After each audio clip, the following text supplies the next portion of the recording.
Bom, então, em primeiro lugar, é uma honra, é um prazer, uma honra, nossa, enorme, que eu não tenho nem como dizer, de estar aqui conversando com vocês. Então, essa é uma iniciativa da SBL, da gente tentar conversar um pouquinho com as pessoas que já fizeram parte da diretoria ou que fazem parte da SBL, que trabalham pela SBL, que fazem de tudo para a sociedade, né, crescer e se fortificar, ir para frente e fazer coisas diferentes e inovadoras na área de lógica e em outras áreas também.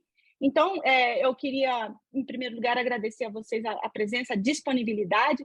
Está todo mundo aqui, né, da diretoria passada, que foram as últimas duas diretorias. Então, a gente vai fazer esse bate-papo informal, completamente informal. E quando vocês quiserem responder alguma coisa, só basta responder. E a gente vai indo dessa forma, tá bom? Então, em primeiro lugar, muito obrigada, é um prazer, uma honra. Então, eu vou começar com a primeira pergunta, né, que é uma pergunta muito vasta e, assim, a gente não tem assim, muito tempo. Eu queria só saber se vocês teriam como resumir, em poucas palavras, né, a história da lógica no Brasil, ou da SBL, qual que é a visão de vocês sobre isso, sobre a SBL, sobre a lógica dentro do contexto brasileiro.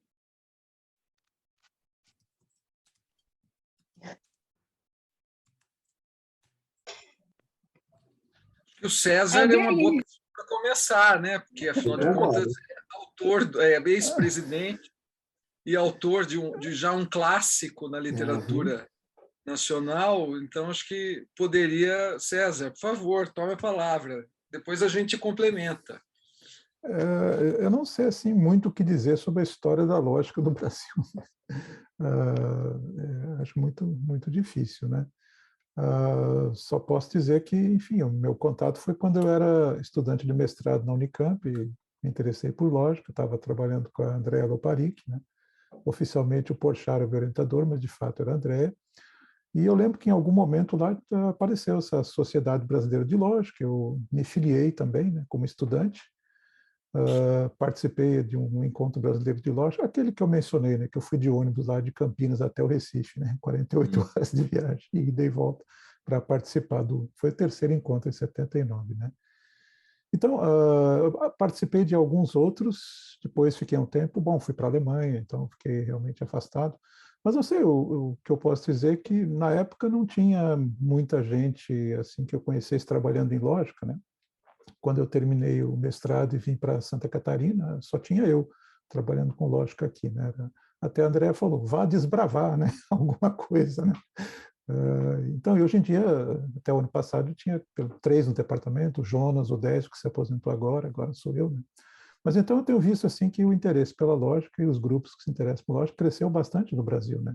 Nesses anos todos, né? Mas, claro, eu falo assim mais pensando mais o pessoal da filosofia, né? Então, não sei tanto assim como é que são nas outras áreas, na matemática, na computação. Mas por isso que é bom, porque aqui a gente tem representante de tudo quanto é área, né? Uhum. Então, vamos fazer assim, em vez de falar sobre a lógica, a história da lógica no Brasil, porque também acho que não faz tanto sentido essa pergunta para vocês. Acho que faz, viu, Elaine? Não, acho que Podia faz. falar um pouquinho sobre o seu Não, interesse. é que você fez a pergunta e na tua diretoria tem o pai da matéria, né, que é o Evandro, que tem um trabalho muito consistente sobre a história da lógica no Brasil, não só no século XX, como as fontes históricas jesuíticas do ensino da lógica e tal. Eu só tenho uma coisa a acrescentar, acho que essa pergunta faz sentido e ela obriga nós da comunidade, né, da SBL a refletir sobre o que é que nós mesmos fazemos, que é algo que é difícil fazer, não é fácil, né? E a história da lógica no Brasil, além acho que tem uma questão aí que é a seguinte, acho que a SBL ela surge num momento que é um momento de profissionalização, de constituição da profissão de professor acadêmico no Brasil, definitivamente, né? Ela esteve sempre muito ligada ao estudo do direito, né? As faculdades de direito sempre tem um famoso autor de direito que eu conheço por, digamos assim, trabalhar muitos anos numa faculdade de direito, que é o Pontes de Miranda. O Pontes de Miranda, que é um autor importantíssimo para a doutrina jurídica brasileira, defende o método indutivo como método próprio do direito, apontando insuficiências da silogística. Isso é uma coisa que é pouco conhecida na lógica, digamos, pelos lógicos. Eu conheço pouquíssimo. Não sei se tem alguém que já estudou isso a fundo, mas o Pons de Miranda tem uma crítica à insuficiência do método dos silogismos, né, que era, digamos assim, a lógica dedutiva mais conhecida à sua época, aqui no Brasil, em favor de uma concepção científica baseada no método indutivo. Então, acho que assim, quando a SBL se forma no final dos anos 70, né, acho que já vem a consolidar aí não só uma questão teórica, né, que é esse descolamento da disciplina com relação ao direito, por exemplo, mas também um posicionamento profissional, né, quer dizer, responde, acho que à profissionalização da pesquisa no Brasil, que naquele momento era, digamos, era o projeto para a universidade, né, a formação das pós-graduações, né? Então, acho que a SBL responde a esse momento histórico que a gente viveu aí no final dos anos 70. E a partir disso, acho que isso que você falou, né? Quer dizer, antes era tudo uma bagunça. Bom, quando a SBL era uma sociedade de meia dúzia de pessoas, né? Assim, ou duas dúzias que fossem que fazia, era possível você reunir todo mundo numa cantina, num congresso qualquer, né? E falar, vamos fazer e tal, e ficar tudo por isso mesmo. Agora que a SBL não é das maiores, né? Quer dizer, a gente ainda é uma sociedade pequena, né? Não temos assim dezenas de centenas de associados, temos umas poucas centenas de associados, mas mesmo assim ela é muito maior e demanda uma maior profissionalização, uma maior objetividade nas relações. E eu acho que é esse o caminho que é natural, né, seguir, quer dizer, se é que vamos continuar tendo universidade e pesquisa no Brasil daqui para frente, mas enfim, estamos aí tentando que tenha. Então, acho que faz muito sentido essa sua pergunta, acho que obriga a gente a pensar essas questões de maneira menos paroquiana, diria eu, né? De maneira mais interdisciplinar e contextualizada e tal. Enfim. Eu acho até que mais do que... desculpa, Juliana, pode falar. Não, só completando aí o que o Cassiano está dizendo, eu acho que a lógica no Brasil, acho que como a gente poderia resumir, né? Acho que ela tem um forte início, acho que com a formação do Centro de Lógica, né, na Unicamp. Eu acho que todo mundo acaba tendo uma relação com o CLE, e era uma coisa assim bem daquele grupo, né? A sociedade nasce ali naquele centro. Então era mais fácil ser uma sociedade pequena e mais informal. Só que aí os filhos, né, que foram nascendo desse centro, eles foram se disseminando para o resto do país, e aí sim, agora a gente tem essa necessidade, né, de fazer com que todo o país que tem ali seu foco, né, o seu ponto ali estudando lógica, investigando lógica, né, focalizar não no centro de lógica necessariamente dito, mas numa sociedade, né, que esteja representando todo esse grupo que tem ali o seu nascimento, eu acho que no centro de lógica. E eu acho que recentemente foi publicada aquela tradução do livro do Paine, que ele escreveu aqui no Brasil. Eu acho que o início, né, da lógica no Brasil, eu acho que começa ali, né, o interesse pela lógica no Brasil, acho que é com a vinda do Paine para cá. Não sei o que vocês teriam a dizer. Eu acho que é um dos, né? Por exemplo, tem gente aqui, inclusive, que não é filho, nem cria, nem neto, nem nada do que. Eu não sou, Bruno, acho que não é Cláudia.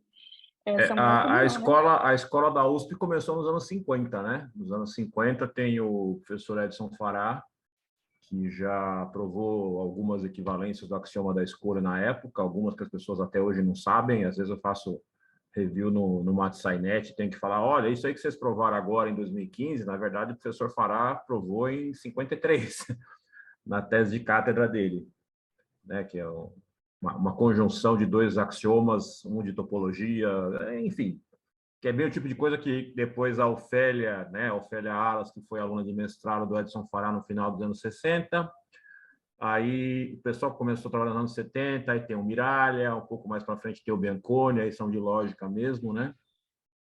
Mas, assim, quando eu defendi o doutorado em 2004, eu tive a grata surpresa de ter o professor Edson Fará, de bengalinha, chapeuzinho, óculinho, bem velhinho, ele foi assistir minha tese, né?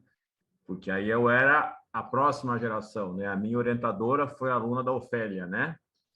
Então, eu era o primeiro doutorando da nova geração em 2004, né? Aí, o primeiro artigo que eu publiquei dediquei ao professor Edson, que infelizmente veio a morrer 2 anos depois, em 2006, né? E, assim, nos anos 50, a gente tem Newton da Costa, no Paraná, trabalhando, né? Então, acho que a gente pode regressar aí dos anos 70 para os anos 50 para falar do início da lógica no Brasil, né? Uhum. A lógica Bruno, você ia matemática, falar? né? Bem entendido, né? Pelo menos a lógica matemática aí, né? Lógica Acho matemática e que transconjuntos, né? Sim. exato.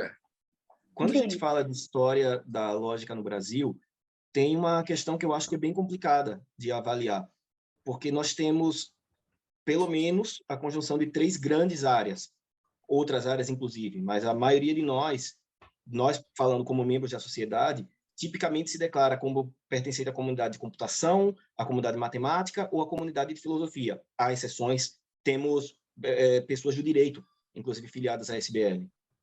Mas são 3 áreas que normalmente não conversam entre si. E aí a SBL tem um papel super importante, como muito bem dito no Estatuto, o intuito maior da SBL é a organização do Encontro Brasileiro de Lógica, que é um encontro com uma característica que eu considero espetacular.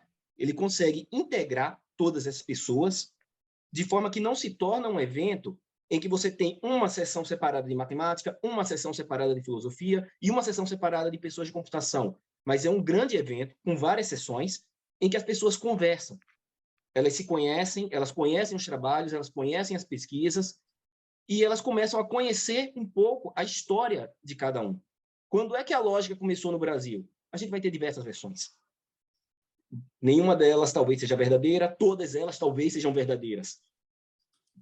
É a conjunção de tudo isso, talvez. E aí é um papel muito importante da SBL, que é traçar isso.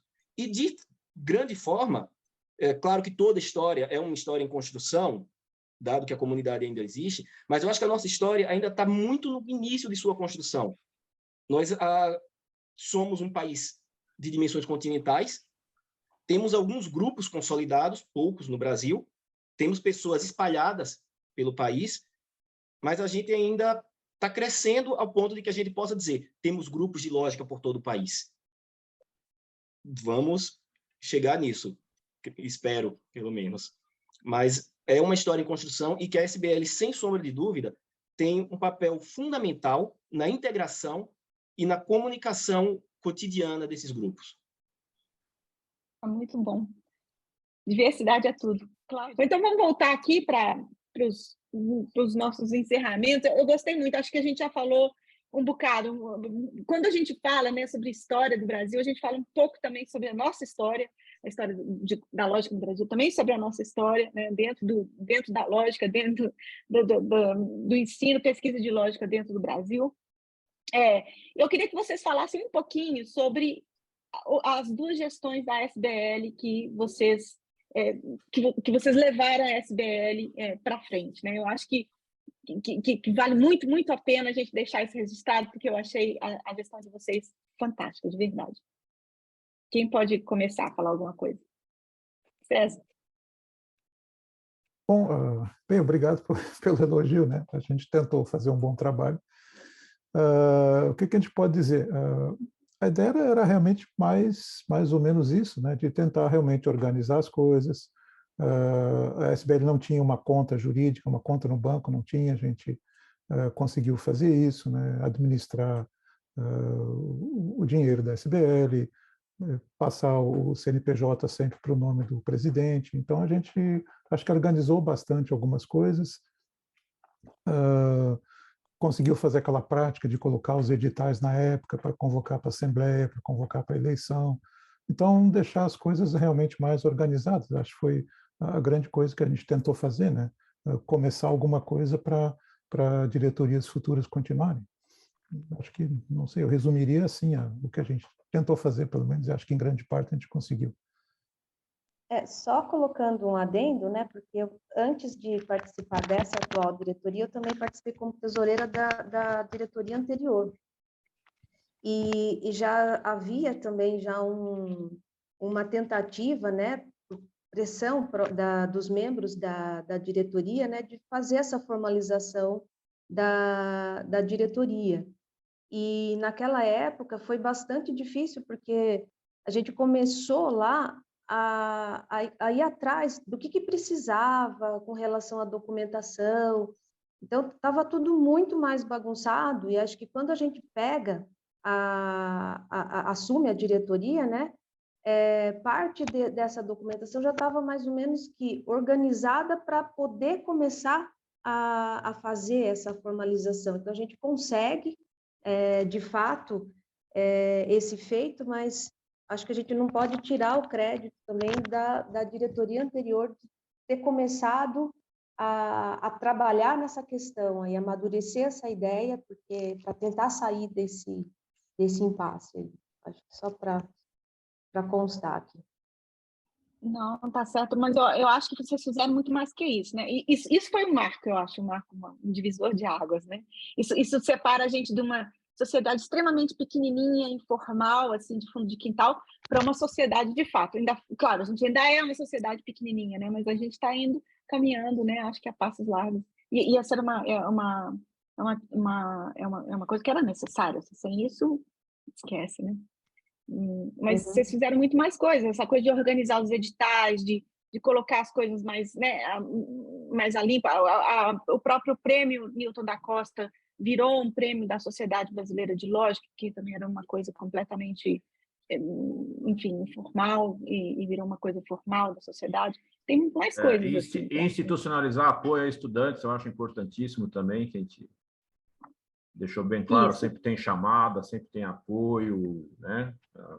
A Cláudia está chamando a atenção aqui no chat para a organização do processo eleitoral também, que é fundamental, né? Quer dizer, que deixou de ser também um acordo de pessoas que se conheciam, né? A nossa chapa ainda foi assim, né? A gente conversou, foi conversando e a chapa se montou, né? Digamos assim.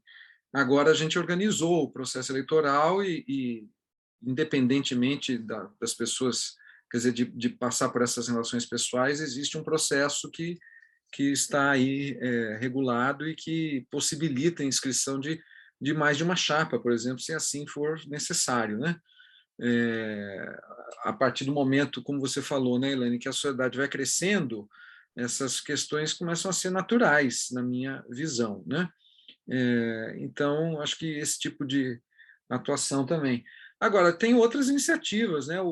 Durante a pandemia também, né, partiu o Bruno, que, né, foi mais à frente disso, organizou lá o Lógicos em Quarentena. Acho que tem a questão de dar voz aí à comunidade, que eu acho que é importante também, né? Fazer um levantamento do perfil dos associados, né, que a gente acabou fazendo também, que eu acho que foi um passo importante para entender quem é que compõe a SBL, né? Enfim, né, abrir a discussão, abrir um espaço no IBL para a discussão do ensino de lógica, também foi uma coisa que surgiu na nossa diretoria, né? Claro que acho que já havia uma vontade da comunidade anterior, né, como bem lembrou aí a Juliana, já existiam outros passos sendo dados, mas a gente acabou colocando isso em questão, né? E a revisão do estatuto, né, que também apesar de demorar um pouquinho, conseguimos dar início a ela e agora vai ser apresentada. Já era para ter sido apresentado, né? Veio a pandemia, e aí agora a gente vai apresentar, né? Aí você, como presidenta, passamos essa tocha para você. Agora vai que é tu. Não, você continua sendo o nosso presidente da comissão, não, senhor.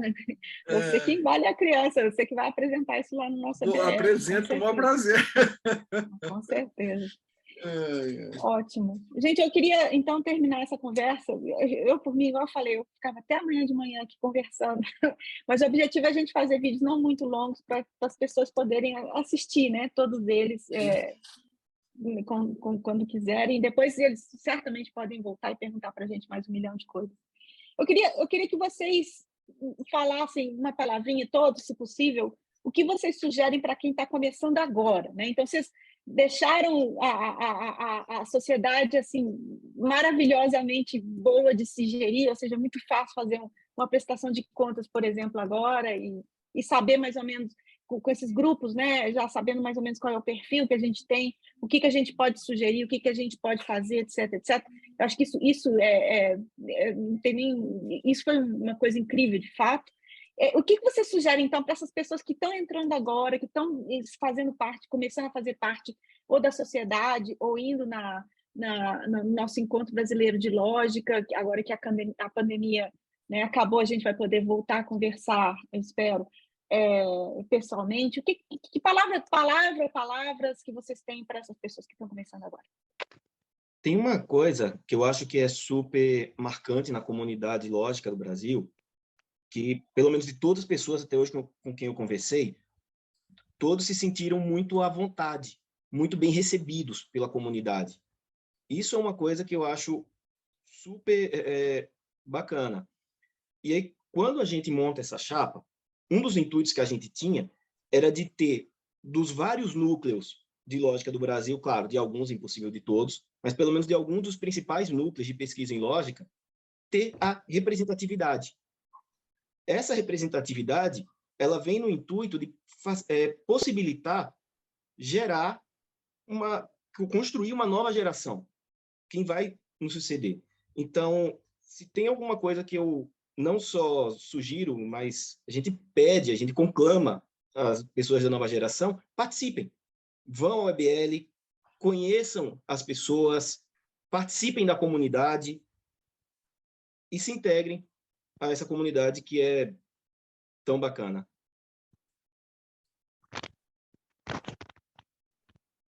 Bom, eu não sei se é para falar só para os que estão chegando, mas eu acho que, enquanto pensando a sociedade, né, eu acho que a SBL está indo numa direção extremamente correta, mas eu acho que talvez, para dar maior visibilidade, talvez conseguir mais associados, de repente, não sei, a SBL promover iniciativas que estão dando muito certo. Por exemplo, o Lógica Viva, que uma iniciativa aí de um grupo que estão divulgando vídeos curtos, né, sobre temas sobre lógica, está com mais de 103 mil inscritos, né? Então, eu acho que, e parece para mim que a sociedade não figura ali no Lógica Viva como um apoiador, alguma coisa. Eu acho que isso seria interessante para dar maior a gente apoia, assim. Inclusive, eu entrevistei o Marcos, a gente fez no Dia Mundial da Lógica, a gente fez uma coisa só sobre isso. Mas, assim, o Lógica Viva não é da SBL, mas a gente apoia, assim, está lá na página. Não, mas eu acho assim que a SBL devia dar um apoio mais concreto, entendeu? Igual, tipo, o apoio que a gente dá para o Prêmio Newton da Costa. Eu acho que é uma iniciativa que está dando muito certo e eu acho que, às vezes, para esse tipo de evento que eles estão fazendo, às vezes falta algum tipo de financiamento, entendeu? Para fazer uns vídeos talvez com edições melhores, entendeu? Coisas do tipo. E eu acho que se a Sociedade Brasileira de Lógica desse um apoio mais efetivo nesse sentido que eu estou falando. É claro que tem o apoio da sociedade, porque muitos de nós ali acabam fazendo vídeos para contribuição lá para o Lógica Viva. Mas eu acho que essa é uma iniciativa muito legal. Eu acho também que parcerias, né? Eu acho que a gente já está fazendo várias parcerias, mas de repente estreitar certas parcerias, né? Que, por exemplo, Sociedade Brasileira para o Progresso da Ciência, a Academia Brasileira de Ciência, e atividades também que a gente talvez promover mais atividades, não ficar só restrito ao EBL, mas se associar à ANPOF, a Sociedade Brasileira de Matemática, a Sociedade Brasileira de Computação, e estreitar os laços com essas sociedades aí. Eu acho que isso seria bom também para a Sociedade Brasileira de Lógica. Essa é uma ótima sugestão, tanto que a gente já fez. A gente está tendo as parcerias com a SBM, a SBMAC e a SBC. O Bruno, ele é o coordenador do grupo de interesse em lógica. Ainda na gestão da gente, a gente iniciou o processo de construção do grupo de interesse em lógica dentro da Sociedade Brasileira de Computação. Esse grupo de interesse, faz parte da SBPC. Que é a criação dele foi proposta e aceita pela SBC como uma parceria com a SBL, ele já vai se transformar em comissão especial que passa a ser um canal permanente dentro da Sociedade Brasileira de Computação. Então, são sugestões excelentes, tanto que a gente está andando com elas, a SBMAC e a SBM também. Inclusive, logo vai ter a parceria das comissões, porque a gente não tem gente suficiente para ter comissões dentro da SBL, né? Então, por exemplo, a comissão de gênero, diversidade, essas coisas, a gente está importando. Mas daqui a pouquinho isso vai ser noticiado. Mas você tem toda a razão, ainda não falei nada sobre isso, então, no princípio, a gente não sabe que existe, né? Mas é hora da SBPC também, a SBL já participa. Tanto que a gente atende... A SBPC já faz tempo.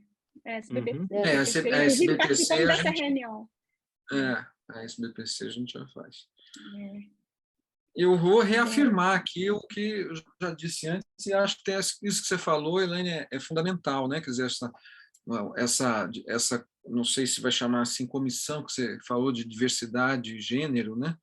Mas acho que isso é fundamental. Acho que extrapola um pouco o âmbito da própria SBL, né? Quer dizer, políticas de inclusão dependem muito de políticas públicas, mas eu acho fundamental, e acho que a nossa diretoria aqui procurou, em certos momentos, se posicionar politicamente de maneira clara e inequívoca em defesa aí do conhecimento e da pesquisa no Brasil, e essa ideia de inclusão, né, inclusão racial, inclusão social, inclusão de gênero, transformar a SBL numa sociedade mais plural e mais diversa, acho que é fundamental.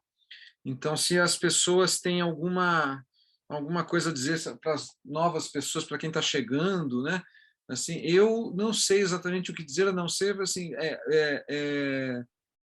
não tenham medo, o conhecimento liberta.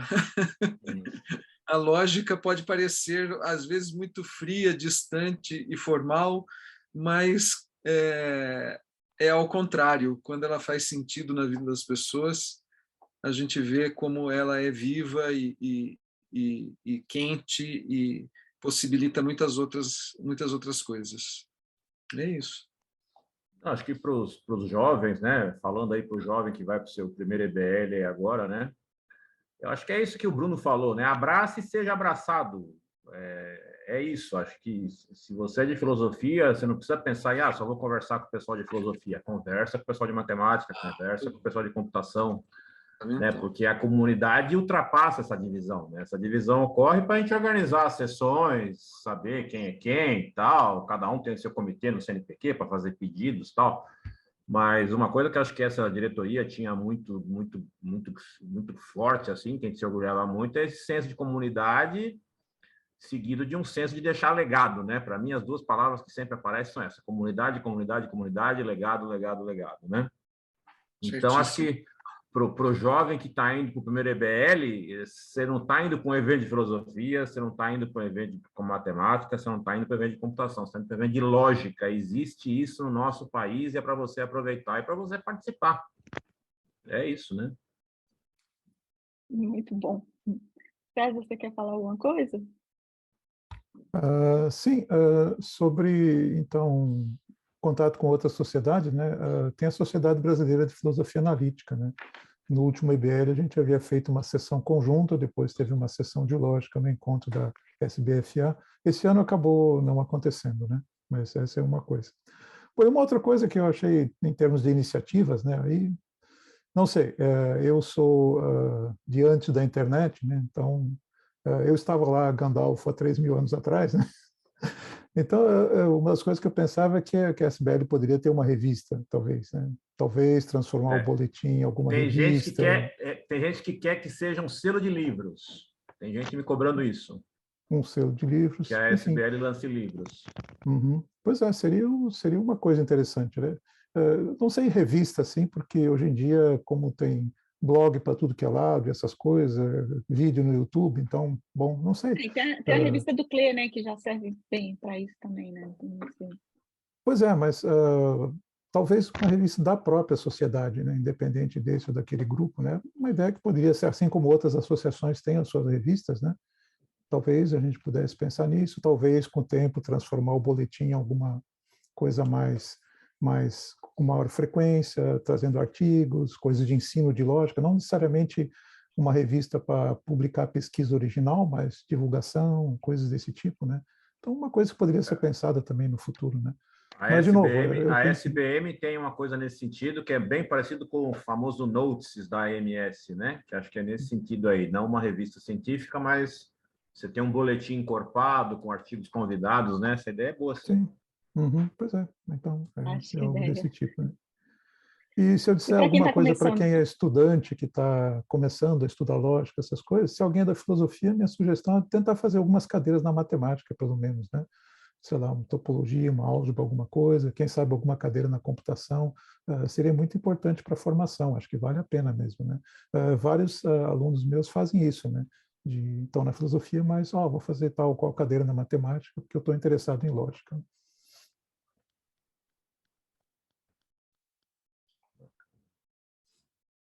Com você eu faço depois, Cláudia.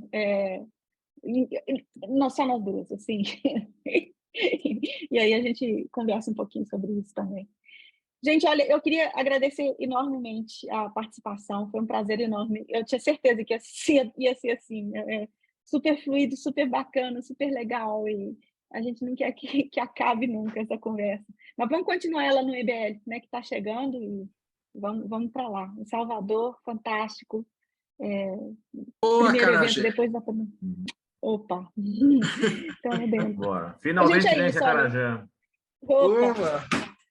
Então, em nome da Sociedade Brasileira de Lógica, eu queria agradecer enormemente a presença de vocês, foi fantástico, e nada, até a próxima, até loguinho. Tchau, gente. Tchau, tchau. Tchau, obrigado pelo convite. Tchau, gente. Tchau. Obrigada, tchau, tchau. Tchau, tchau. Tá bom.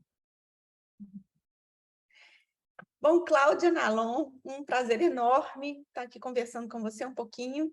Então, eu queria que, assim, rapidamente você me explicasse um pouco sobre a composição da chapa de vocês da SBL, que foi a primeira vez que a gente teve, de fato, um coletivo, né, que as pessoas mais ou menos eram responsáveis por tudo, né? Como é que foi essa ideia? Como é que isso surgiu? Como é que aconteceu?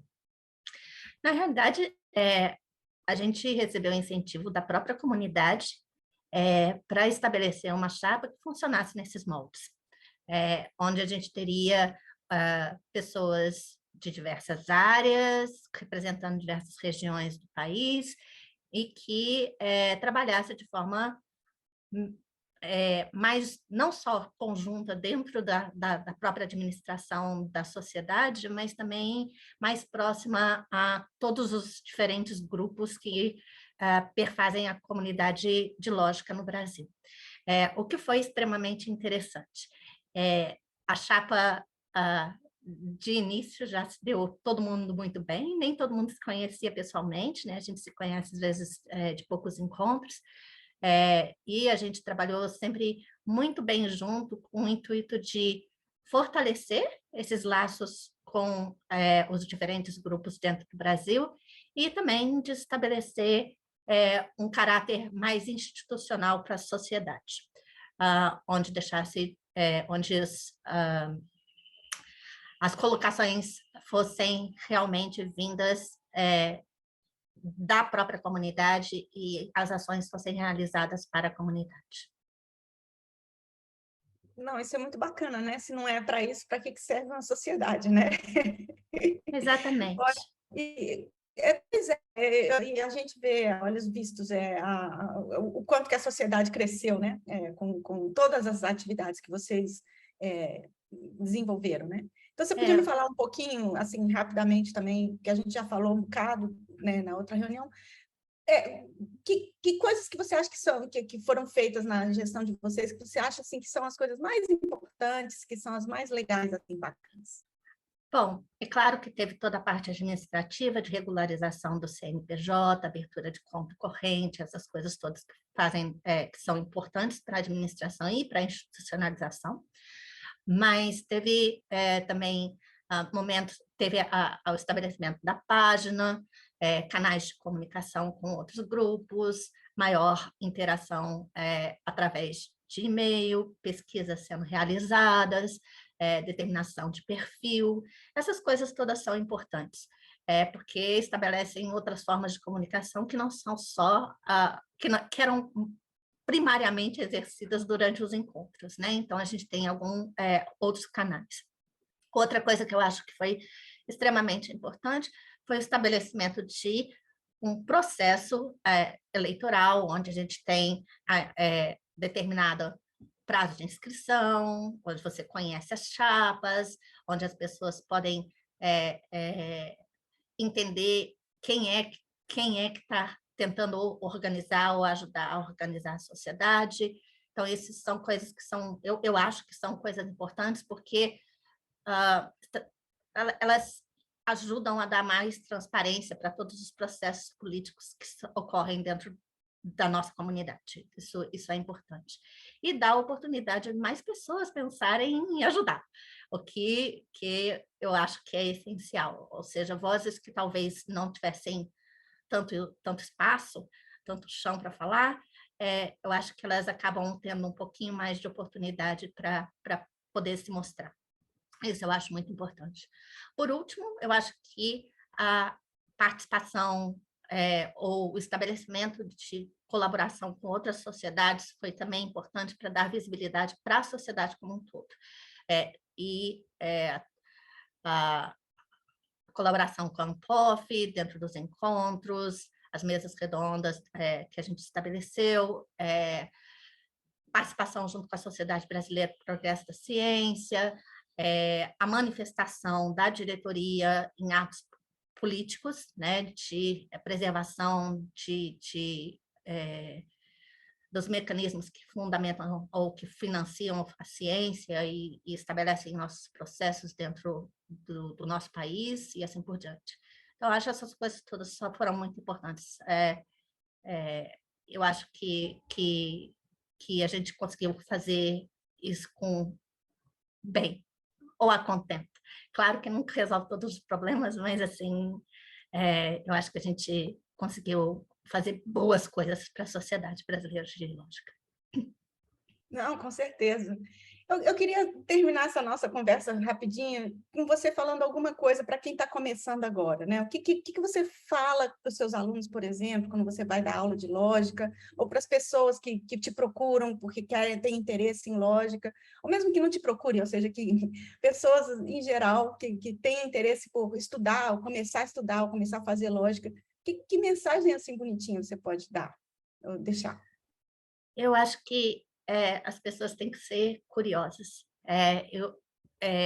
Curiosidade, eu acho que é o essencial, e encontrar com pessoas de diferentes áreas é essencial para você poder fazer um bom trabalho.